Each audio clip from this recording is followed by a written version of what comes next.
Good afternoon. Welcome to the Midday Mull for Wednesday, the 10th of January. In Acts chapter 10, we read the story of Peter and Cornelius. Cornelius, a Roman centurion, not a Jew, but somebody who fears God, has a vision of an angel who says, "Go and fetch Peter from Joppa." So he calls some men and sends them to Joppa.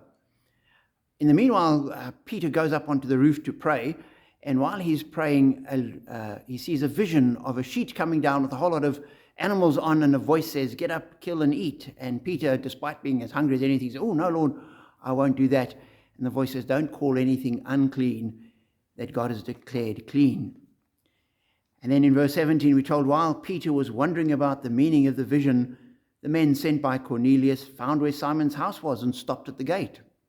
And while Peter was still thinking about the vision, the Spirit said to him, "Simon, 3 men are looking for you. So get up and go downstairs. Do not hesitate to go with them, for I have sent them." And Peter finds out what's going on, invites them in, and then the next day goes with them, speaks to Cornelius. The Spirit comes on the people, and the church moves out of a Jewish community into the Gentile community as well. And as I was reading that, I just thought, a wonderful little glimpse of God putting the plan together. There's all these little disparate bits and pieces that all fit together perfectly.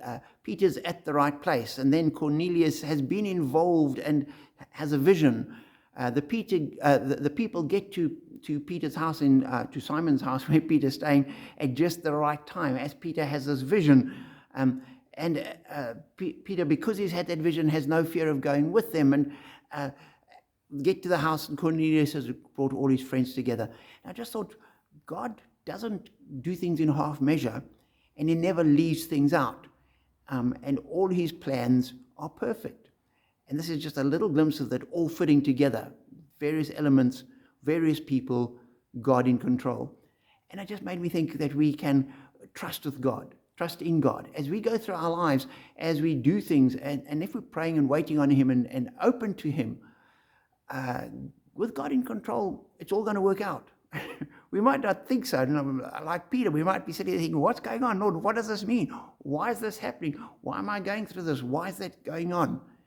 But behind it all, we can say, "God, I don't know what it is, but I trust that you're in control and that you are working your plans out, and that nothing is going to happen that falls outside of your plan and purpose for me and for your church and for your kingdom." And miraculously, sort of understandably, the God of all creation, the God behind everything, puts it all together perfectly. And we're part of that plan. And for me, that's a great encouragement. So know that God is with us, despite what we're going through. And all of the bits and pieces will fit together perfectly. And his plans will prevail. And we are blessed.